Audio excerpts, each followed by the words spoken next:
بسم اللہ الرحمن الرحیم۔ حدیث مبارکہ جامعہ ترمذی حدیث نمبر 702۔ ابو عطیہ کہتے ہیں کہ میں اور مسروق دونوں ام المومنین عائشہ رضی اللہ عنہا کے پاس گئے۔ ہم نے عرض کیا، ام المومنین، صحابہ میں سے 2 آدمی ہیں، ان میں سے ایک افطار جلدی کرتا ہے اور نماز بھی جلدی پڑھتا ہے، اور دوسرا افطار بھی تاخیر کرتا ہے اور نماز بھی دیر سے پڑھتا ہے۔ انہوں نے کہا کہ وہ کون ہے؟ تو افطار جلدی کرتا ہے اور نماز بھی جلدی پڑھتا ہے۔ ہم نے کہا کہ وہ عبداللہ بن مسعود ہے۔ اس پر انہوں نے کہا، رسول اللہ صلی اللہ علیہ وسلم اسی طرح کرتے تھے، اور دوسرے ابو موسیٰ ہیں۔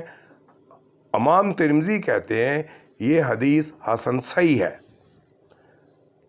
حدیث مبارکہ جامعہ ترمذی حدیث نمبر 702۔